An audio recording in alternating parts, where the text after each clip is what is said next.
नमो नमः। अमृतवाणी में पुनः आप सबों का स्वागत है। मैं संस्कृत शिक्षिका रंजू कुमारी। आज हम लोग कक्षा 10वीं के पाठ 5 जिसका शीर्षक है जननी तुल्य वत्सला, उसका पार्ट 1 पढ़ते हैं। जैसा कि शीर्षक से ही पता चल रहा है कि इस पाठ में हम लोगों को क्या बताया गया है। जननी का अर्थ होता है माता और तुल्य का अर्थ होता है समान, बराबर, इक्वल, एक जैसा। और वत्सल कहते हैं प्रेम को, स्नेह को, जो संतान के प्रति एक माता का होता है। तो इस शीर्षक का अर्थ हो गया माता एक समान प्रेम करने वाली होती है। माता एक समान प्रेम करने वाली होती है। तो हम लोग इस पाठ के बारे में आगे समझते हैं। यह पाठ जो है महर्षि वेद व्यास के द्वारा लिखे गए ऐतिहासिक ग्रंथ महाभारत के अंतर्गत वन पर्व से लिया गया है। आप लोगों को मालूम होगा महाभारत की जो रचना हुई है उसमें 18 पर्व हैं। पर्व अर्थात अध्याय, इसमें अध्याय को पर्व कहा गया है। तो उसमें एक पर्व है, उसका नाम है वन पर्व। वहीं से यह कथा ली गई है। इयम कथा सर्वेषु प्राणिषु, यह कथा सभी प्राणियों में समदृष्टि भावनाम प्रबोधयति, समान दृष्टि की भावना का बोध करा रही है। अस्याह अभीप्सितः अर्थः अस्ति, इस कथा के माध्यम से हम लोगों को बताने का प्रयास किया गया है, बताना चाह रहा है लेखक कि समाजे विद्यमानान, समाज में विद्यमान दुर्बलान प्राणिनः, जो दुर्बल प्राणी हैं उनके प्रति भी माता वात्सल्यम प्रकर्षेणैव भवति, माता का वात्सल्य जो है बड़ा ही उत्कृष्ट होता है। माता का प्रेम अत्यंत उत्कृष्ट होता है। अभी हम लोग कहानी का प्रस्तावना देख रहे थे। इस पाठ के माध्यम से माँ की ममता के महत्व को बताने का प्रयास किया गया है और यह बताने का प्रयास किया गया है कि माँ के आशीर्वाद के बिना सारा संसार दुखमय हो जाता है, कहीं कोई सुख नहीं होता। ऐसी बात केवल मानव जीवन में ही नहीं बल्कि पशु, पक्षी, कीट, पतंग, वृक्ष इत्यादि जितने भी हैं सब में मातृत्व की भावना, मातृत्व प्रेम इतना ही उत्कृष्ट होता है जितना मनुष्यों में। बच्चे जो हैं बिना माँ के कैसी स्थिति में पहुंच जाते हैं, कितनी दयनीय स्थिति में पहुंच जाते हैं, इस बात का भी आभास इस पाठ के द्वारा कराने का प्रयास किया गया है। बच्चों को जब सुख दुख होता है, बच्चे के सुख दुख के साथी माँ बाप ही होते हैं। माँ बाप ही बच्चे के सुख दुख को समझते हैं। इसलिए आज मैं इस पाठ को प्रारंभ करने से पहले आप सभी छात्रों से मैं नम्र निवेदन कर रही हूँ। मेरा यह नम्र निवेदन है कि जीवन में सब कुछ भूल जाना, माँ बाप को कभी नहीं भूलना, क्योंकि माता और पिता ईश्वर से भी श्रेष्ठ होते हैं। इस पंक्ति को आप लोगों ने बार बार सुना होगा। अपि स्वर्णमयी लंका नौमे लक्ष्मण रोचते, जननी जन्म भूमिश्च स्वर्गादपि गरीयसी। पूरी पंक्ति नहीं तो इतना तो जरूर सुना होगा आप लोगों ने, जननी जन्म भूमिश्च स्वर्गादपि गरीयसी। जननी कहते हैं माता को और जन्म भूमि कहते हैं जहाँ आपका जन्म हुआ। तो माता और मातृभूमि स्वर्गात अपि गरीयसी अर्थात श्रेष्ठ, स्वर्ग से भी श्रेष्ठ होते हैं, स्वर्ग से भी महान होते हैं। इसलिए उनके महत्व को जीवन में कभी भी भूलना नहीं चाहिए। इस पाठ को आपके पाठ्यक्रम में देने का एकमात्र उद्देश्य यही है कि आप अपने माता पिता के महत्व को समझें। आपके जीवन में आपके माता पिता का क्या महत्व है, क्या स्थिति परिस्थिति है, इस बात को आप समझें। अब हम लोग पाठ को शुरू करते हैं। अब आपका पाठ यहाँ से शुरू होगा। कश्चित कृषकः, कोई किसान, बलिवर्दाभ्याम, बलिवर्द कहते हैं बैल को, यहाँ बलिवर्दाभ्याम यानी 2 बैलों से, 2 बैलों के द्वारा, क्षेत्र कर्षणम कुर्वन् आसीत्, क्षेत्र कहते हैं खेत को, कर्षण कहते हैं जोतना, खेत जोतना प्रारंभ किया था, खेत जोतने का कार्य कर रहा था। यहाँ देखिए आप, कुर्वन् आसीत वर्ड है, इसको जब आप अलग करेंगे तो कुर्वन् जोड़ आसीत होगा, कुर्वन् में क्षत्रि प्रत्यय लगा है। तो पूरी पंक्ति का अर्थ हो गया कि कोई किसान 2 बैलों से खेत जोतने का कार्य कर रहा था, अर्थात खेत जोत रहा था। अब तो खेत ट्रैक्टर से जोता जाता है, अभी भी कहीं कहीं छोटे प्लॉट जहाँ होते हैं वहाँ लोग बैलों से खेत को जोतते हैं, हल और बैल से, लेकिन अधिकांशतः ट्रैक्टर का प्रयोग करते हैं लोग। तयोः बलिवर्दयोः, उन दोनों बैलों में, तयोः जो है तत् शब्द रूप, ये यहाँ सप्तमी विभक्ति द्विवचन के रूप में लिया गया है, और बलिवर्द में भी वही विभक्ति है। तयोः बलिवर्दयोः, उन दोनों बैलों में एक अर्थात एक बैल, शरीरेण दुर्बल, शरीर से दुर्बल था, अर्थात कमजोर था, दुबला था। जवेन, यहाँ आप ध्यान देंगे, जवेन शब्द का अर्थ है शीघ्रता से। जवेन शब्द का क्या अर्थ है? शीघ्रता से। तो शीघ्रता से गंतुम अशक्तश्चासीत्, शीघ्रता से जाने में गंतुम जोड़ अशक्तः जोड़ च जोड़ आसीत मिलके बना गंतुम अशक्तश्चासीत्।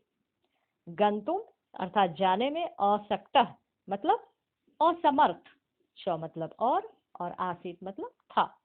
तो इस तरह से अर्थ हो गया, तयोः बलिवर्दयोः, उन दोनों बैलों में एक शरीरेण दुर्बल, एक शरीर से दुर्बल था, कमजोर था, जवेन अर्थात शीघ्रता से, गंतुम जाने में, अशक्तः च आसीत् असमर्थ था, अर्थात वो तेजी से नहीं चल पा रहा था। कहने का तात्पर्य यह है।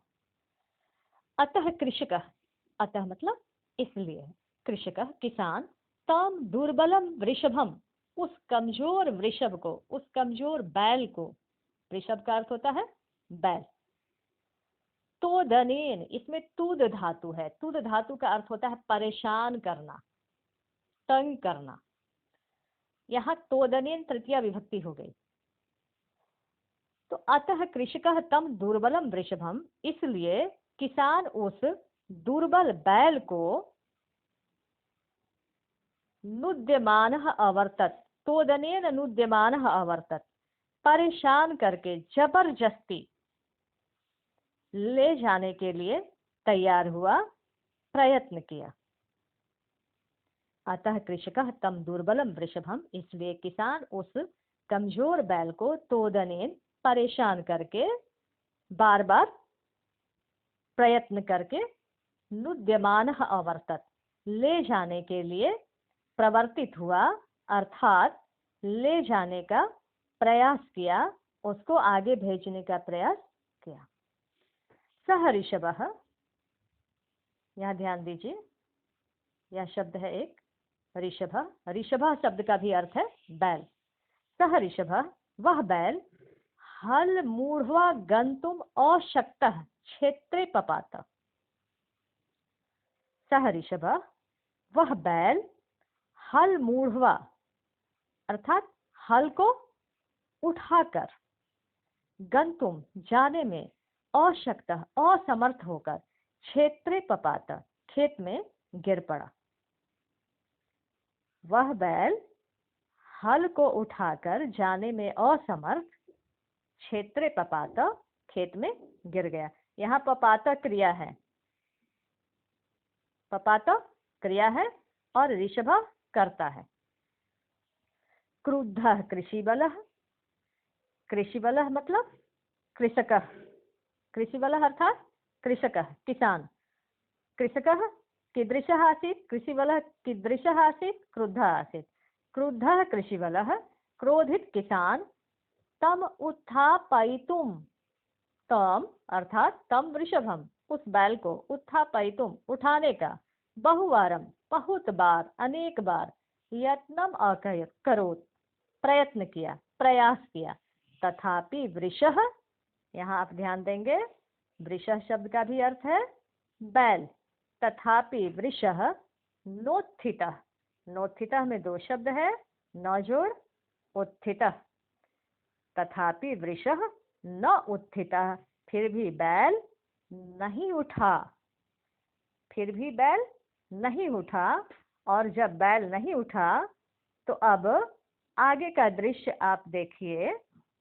आगे अगले पैराग्राफ में बताया जा रहा है, भूमौ पतिते स्वपुत्रम दृष्ट्वा, वहां शायद पास में ही उस बैल की माँ खड़ी यह सारा दृश्य देख रही थी।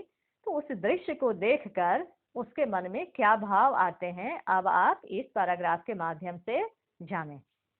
भूमौ पतिते स्वपुत्रम दृष्ट्वा, भूमौ अर्थात भूमि पर, पृथ्वी पर, जमीन पर, पतिते अर्थात गिरे हुए, स्वपुत्रम अपने पुत्र को, दृष्ट्वा देखकर, सर्वधेनु नाम सभी धेनुओं की, सभी गायों की, मातुः माँ, सुरभेह सुरभि के, सभी गायों की माता सुरभि की, नेत्राभ्याम आंखों से, अश्रूणि आविरासन सुरभि की आंखों से आंसू गिरने लगे, उसकी आंखों में आंसू आने लगे। फिर से एक बार इस पंक्ति का अर्थ हम लोग समझे। इसमें बताया गया कि भूमौ पतिते स्वपुत्रम दृष्ट्वा, भूमि पर गिरे हुए अपने पुत्र को देखकर, सर्वधेनु नाम मातुः सुरभेः, यहाँ ध्यान दीजिए आप, सर्वधेनु नाम मातुः सुरभेः, इस सारे शब्दों में षष्ठी विभक्ति लगी है। सबका अर्थ हम लोग षष्ठी विभक्ति के साथ जोड़ कर लेंगे, चूंकि सभी शब्दों का अर्थ मिलके अंत में एक बार षष्ठी विभक्ति का प्रयोग आया है। अब आप अर्थ को देखकर समझेंगे। भूमि पर गिरे हुए अपने पुत्र को देखकर, सर्वधेनु नाम मातुः सुरभेः, सभी गायों की माँ सुरभि की, नेत्राभ्याम नेत्रों के द्वारा, सुरभि के आंखों से, अश्रूणि आविरासन आंसू आने लगे, आंसू गिरने लगे। सुरभेरिमाम अवस्थाम, क्या शब्द है, सुरभेरिमाम अवस्थाम, इसको जब आप अलग करेंगे तो सुरभे के बाद जो र में हरस्वई है तो उसमें से आधा र निकलेगा, उसका विसर्ग बन जाएगा, तो शब्द बन जाएगा सुरभेह। और र के साथ जो हरस्वई जुड़ा हुआ है उसमें से ई को निकालेंगे, इमाम बनेगा, इमाम महलंत, और ये म कंप्लीट है तो महलंत को हमने निकाल लिया तो उसमें से अ बचा, अवस्थाम, तो शब्द क्या बन गया, सुरभेह इमाम अवस्थाम, सुरभि की इस अवस्था को दृष्टवा देखकर, सुरभि की इस अवस्था को देखकर, सुराधिपः, सुर कहते हैं देवता को और अधिप कहते हैं मालिक को। तो देवराज कौन है, आप लोगों को अच्छे से पता होगा, देवराज इंद्र हैं। यहाँ सुराधिपः का क्या अर्थ हो गया, इंद्र। तो सुरभेः इमाम अवस्थाम दृष्ट्वा, सुरभि की इस अवस्था को देखकर, सुराधिपः अर्थात देवराज इंद्र, ताम अपृच्छत, उससे पूछे, सुरभि से पूछे, ताम अपृच्छत अर्थात सुरभि से उन्होंने पूछा।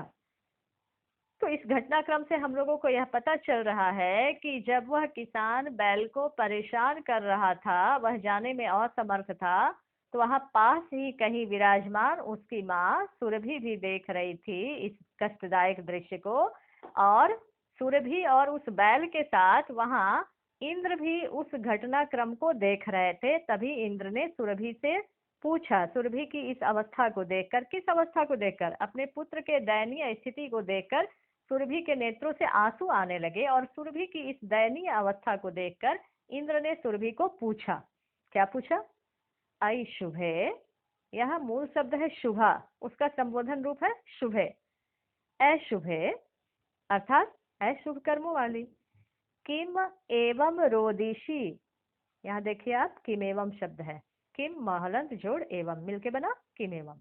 किम मतलब क्या या क्यों, एवं मतलब इस प्रकार, ऐसे, रोदिशी रो रही हो। इंद्र ने सुरभि से क्या पूछा, ऐ शुभे किम एवं रोदिशी, क्यों ऐसे रो रही हो, उच्यताम कहो, इति ऐसा। तो सुरभि से इंद्र ने पूछा है कि ऐ शुभे, ऐ शुभ कर्मों वाली, ऐसे क्यों रो रही हो, बताओ।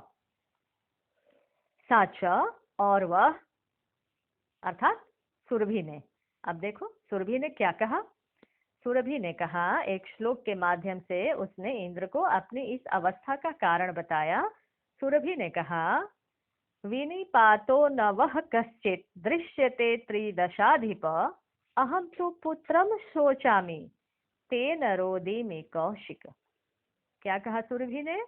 सुरभि ने कहा, विनिपातः, यहाँ ओकार का विसर्ग बनेगा। पहले से हम लोग इस घटनाक्रम से परिचित हैं कि ओकार का विसर्ग कैसे बनता है। यहाँ जैसे ही इसको हम लोग अन्वय में लेकर जाएंगे तो ओकार का क्या बन जाएगा, ओकार का विसर्ग बन जाएगा। और आगे शब्द है नौ वह, तो शब्द हो गया विनिपातः न वह कश्चित दृश्यते त्रिदशाधिपः। यहाँ त्रिदशाधिप शब्द को आप ध्यान से देखिए, इसमें दो शब्द मिला हुआ है, त्रिदश जोड़ अधिप। क्या शब्द है, त्रिदश जोड़ अधिप, मिलके बना त्रिदशाधिप। यहाँ त्रिदशाधिप शब्द जो आया है वह इंद्र के लिए आया है। त्रिदशाधिप शब्द किसके लिए आया है, इंद्र के लिए आया है। तो सुरभि ने इंद्र को कहा, यहाँ एक शब्द देखिए आप, दूसरी पंक्ति जो है उसका अंतिम शब्द है कौशिक। तो हम लोग अन्वय के अनुसार जब अर्थ को लेंगे तो पहले कौशिक शब्द को लेंगे। यह कौशिक शब्द जो है इंद्र के लिए संबोधन के रूप में आया है। कौशिक अर्थात हे कौशिक, आप कौशिक कहें या इंद्र भी कह सकते हैं।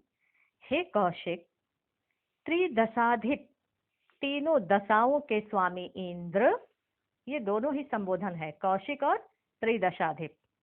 तो इसका अर्थ हो गया, हे कौशिक, तीनों दशाओं के स्वामी इंद्र। अब उसके बाद शब्द को हम लोग लेंगे कश्चित, अर्थात कोई। कश्चित अर्थात कोई, यहाँ वह शब्द का अर्थ है उसका। कश्चित वह, कोई उसका। विनिपातः अर्थात सहायकः, विनिपातः अर्थात सहायकः, कोई उसका सहायक न दृश्यते, नहीं दिखाई दे रहा है। सुरभि ने क्या कहा, कौशिक त्रिदशाधिप, वह विनिपातः कश्चित, कौशिक त्रिदशाधिप, वह कश्चित विनिपातः न दृश्यते। हे कौशिक, तीनों दशाओं के स्वामी, उसका कश्चित विनिपातः न दृश्यते, कोई सहायक नहीं दिखाई दे रहा है। यहाँ उसका का हम लोग कहाँ से अर्थ लिए, वह से अर्थ लिए। फिर से एक बार ध्यान दीजिए, कौशिक त्रिदशाधिप, कौशिक त्रिदशाधिप, कश्चित वह विनिपातः न दृश्यते। हे कौशिक, तीनों दशाओं के स्वामी इंद्र, उसका कोई सहायक नहीं दिखाई दे रहा है। और आगे उसने कहा कि अहम तो पुत्रम शोचामि, मैं तो पुत्र की चिंता कर रही हूँ। शोचामि का अर्थ है चिंता करना, दुख करना। अहम तो पुत्रम शोचामि, मैं तो पुत्र की चिंता कर रही हूँ। तेन रोदिमि, इसी कारण से रो रही हूँ, इसीलिए रो रही हूँ। यह रोदिमि क्रिया है और करता है अहम। इस प्रकार श्लोक का अर्थ हो गया, हे कौशिक, हे इंद्र, तीनों दशाओं के स्वामी, कश्चित वह विनिपातः न दृश्यते, कोई उसका सहायक नहीं दिखाई दे रहा है। किसका, सुरभि किसकी बात कर रही है, उस गिरे हुए बैल की बात कर रही है जो हल को लेकर जाने में असमर्थ था। तो उसने कहा कि कोई उसका सहायक नहीं दिख रहा है और मैं तो अपने पुत्र के लिए चिंता कर रही हूँ, इसलिए रो रही हूँ। मेरे पुत्र को दर्द हो रहा है, मेरे पुत्र को दुख हो रहा है, कष्ट हो रहा है, इसलिए मेरे नेत्रों से आंसू आ रहे हैं। आगे उसने कहा, सुरभि ने आगे कहा कि भो वासव, यहाँ वासव भी इंद्र के लिए आया है। भो वासव अर्थात हे इंद्र, पुत्रस्य दैन्यम दृष्ट्वा, दैन्य मतलब दीनता को, दुख को, कष्ट को, पुत्र की दीनता को दृष्ट्वा देखकर अहम रोदिमी, मैं रो रही हूँ। मैं अपने पुत्र की दयनीय स्थिति को देखकर रो रही हूँ।